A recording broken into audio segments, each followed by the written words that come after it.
I, male 24, was responsible for reading a eulogy at my dad's funeral. It wasn't a surprise when he passed away. We knew for months it was coming. My dad was a fantastic father. He worked his butt off to make sure our family did okay. He also made a real effort to be there for me and my siblings. He came to our extracurricular activities and volunteered at fundraisers. He let my sister paint his nails and taught me to drive a stick shift against my will. He was, however, a crappy husband. My mom is a strange person. I used to love her, but she cares more about the appearance of things than the truth. After my youngest sister was born, my mom stopped wanting intimacy or any affection with my dad. I heard them fight about it. He never tried it again after being rejected constantly. What he did do was have affairs, lots of them. My mom threatened some really crappy things to force him to stay married to her. She threatened to go to the cops and accuse him of abuse if he tried to divorce her, but was okay with him sleeping with other women as long as he was discreet. So my dad basically treated my mom like a business partner. He gave her a lot of money to pay all the bills, and she got to keep her paycheck for herself.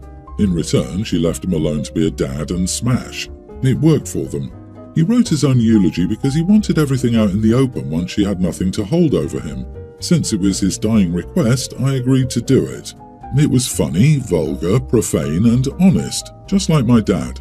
My dad's dad thought it was hilarious. He used to tell my dad to just leave dozens of times, but my dad didn't want to leave us with just my mum. My other grandparents, on the other hand, are furious about all the stuff that came out into the open. My mum is calling me an idiot and says that she's going to do her best to make sure I never see my sisters, but one is an adult and the other one leaves for college in August. We've banded together against her for months now. Am I the idiot for following his wishes and reading a eulogy that he wrote for himself, exposing all the BS in his marriage and life? I might be one because it exposed the crap my mom would have preferred never to see the light of day. Not the idiot. If I wrote my own eulogy, I'd want it said to the fullest. I think it's awesome you honoured your dad in such a way, but I'm sure if you turned him down, he would have just found someone else.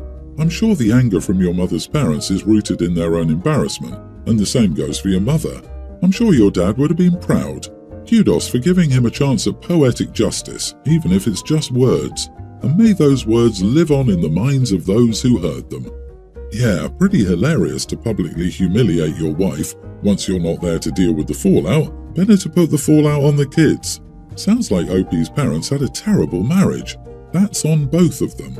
I wouldn't involve my kids in settling the score with their mom. That is deeply crappy, not some iconic move. OP is grieving, and I'm not going to put the blame for this on them. It's hard to say no to a dying request and fully consider the ramifications of this kind of black-hearted eulogy, but the dad is a true idiot. I agree that it was an idiot move to put it on his kid to do it. If he wanted to air out their dirty laundry, he should have recorded himself reciting the eulogy and requested that they play the video at the funeral without having anyone watch it before. He burned that bridge while his kids were still standing on it. OP is still not the idiot for following his dad's dying wish. Yes, the relationship between his parents was between them. Is his mother a good parent? If so, I hope it was worth humiliating her and risking being cut off from her. We don't necessarily know the full story here, so if the eulogy said crap like, "My wife refused intimacy with me for no reason, so I cheated with loads of other women," when she may have initially had a legitimate reason, e.g. a traumatic childbirth, that, of course, she and her parents would be unhappy. She was using the children as weapons to keep her husband married to her after she baby-trapped him. She threatened to go to the cops and accuse him of abuse if he tried to divorce her. She controls the youngest daughter and can ruin their relationships with her siblings. What do you think? I'd say she's not a good mother or a good person. OP's dad is removing the wife's ability to control the narrative. I love it. He got one over your mom from the grave. I share custody of 3 boys, young teen, tween and pre-tween, with my ex-wife. We've been separated for almost 5 years. During that time, we used a sitter for the 2 oldest boys and now for the middle and youngest boys. Our sitter is very much like a member of our family, and my tween is very attached to him. Unfortunately, our sitter is ready to move and agreed to stay until the end of this summer. My ex remarried a few years ago to Chris, and they have no kids together, but he has an 18-year-old son. Chris offered to become the sitter since he can work from home full-time and misses being a hands-on dad. No, he wouldn't get paid. I said, no, I'm good. He was pretty upset and asked why.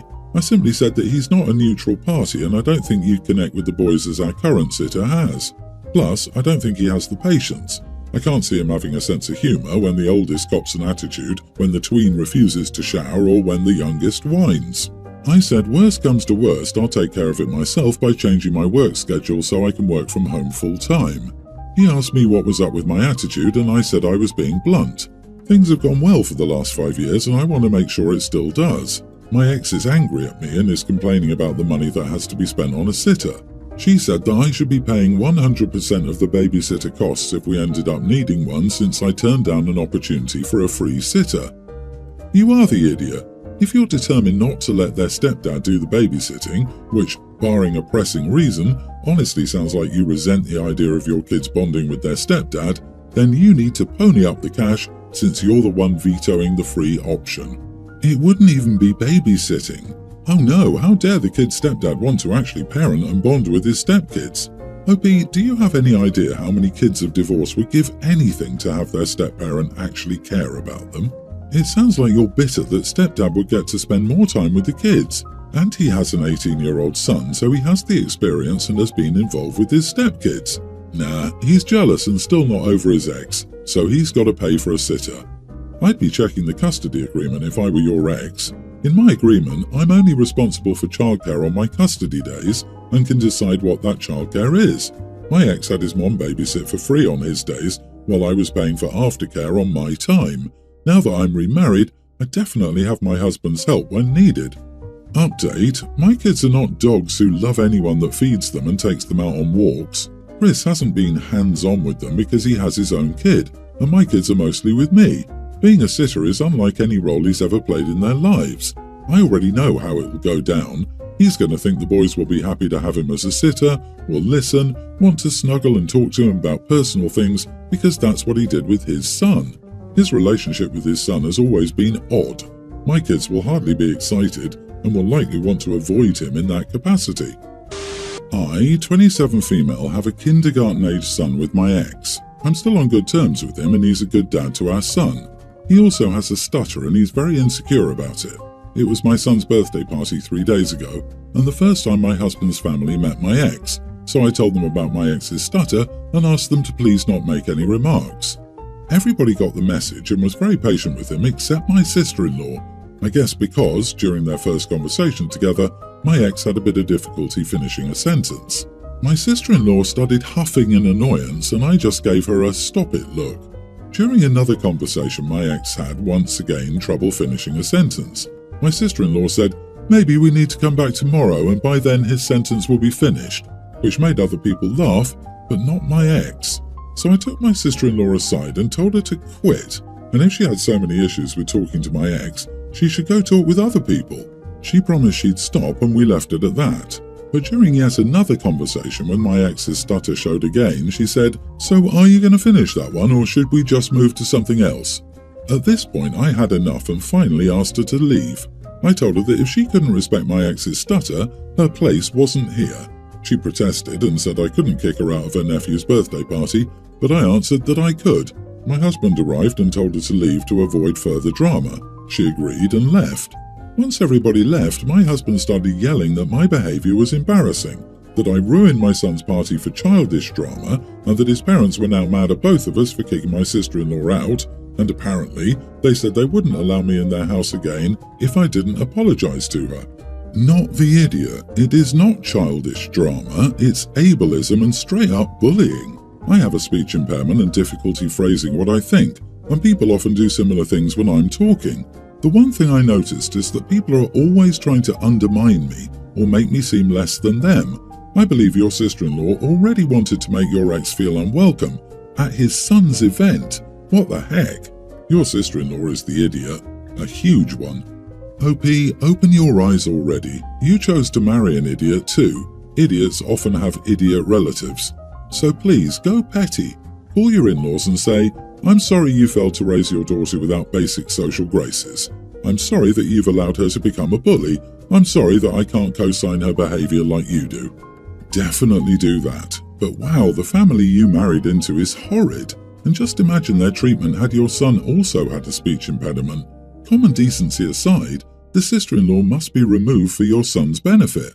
Your son should not be around someone like that and witness someone mocking and belittling his father for no reason. That is entirely unacceptable. I would be extremely wary of the humour and examples your husband and his family are setting for your son. Your husband's reaction to this was a giant red flag, and this wasn't little, childish or petty. Also, the party wasn't ruined. The absence of a grown adult making fun of someone's stutter at a child's birthday party could only improve the party. I, 37 male, and my wife, 36, have 2 kids, kindergartner and pre-tween girls. My wife is pregnant with our 3rd kid now. She's 20 weeks pregnant. So my daughters have never been picky about their food since I used to cook all meals and never introduced them to junk food. However, about 2 months back, I was assigned to a new project at work and started working long hours, 70 a week, so I've been unable to cook as often now. I wanted to hire a cook because my wife was having severe pregnancy symptoms, but my wife said she wanted to try cooking for our kids. And she also didn't like the idea of a stranger at our house. I agreed to her idea since she suggested it herself. For the first month or so, she cooked diligently for the kids and both of us. However, after that, she reduced the quality of the meals. What I mean is she started making easy-to-cook foods for the kids. She also started giving them junk food as snacks so they wouldn't be hungry for real meals. I chalked it up to her pregnancy nausea for the first few weeks. Still, last week when I prepared an elaborate meal for the family on Sunday, the kids refused to touch the food because they wanted the usual buttered noodles. So I told my wife that I'd be cooking all the meals from now onwards because the kids are getting spoiled from eating junk food all the time. She got mad at me and said she was trying her hardest and I should be more appreciative. I told her no one forced her to cook, and I'd already suggested hiring a cook, but she was the one who refused. She said that I didn't understand her discomfort with having a cook and that hiring one was out of the question. She also told me that I can cook all meals if I think feeding the kids healthy food is so easy. I told her that I would do just that. That very night I stayed up making different kinds of healthy food options for the week.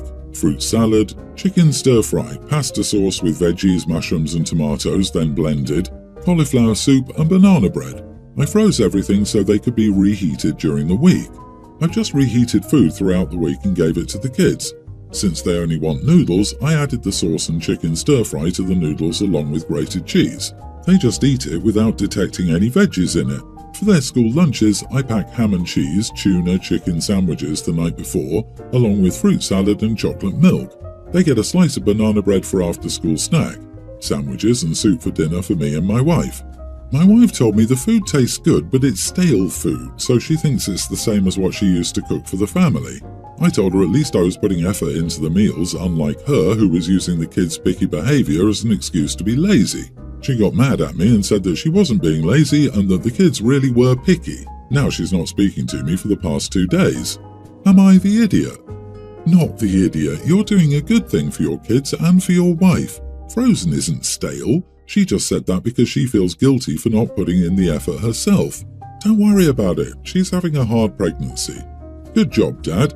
This is a huge effort, and you're setting your kids up for healthy eating habits in the future. Seems like everyone's the idiot here. You seem to be too over the top about making sure they have zero junk food. All that will lead to is problems in the future.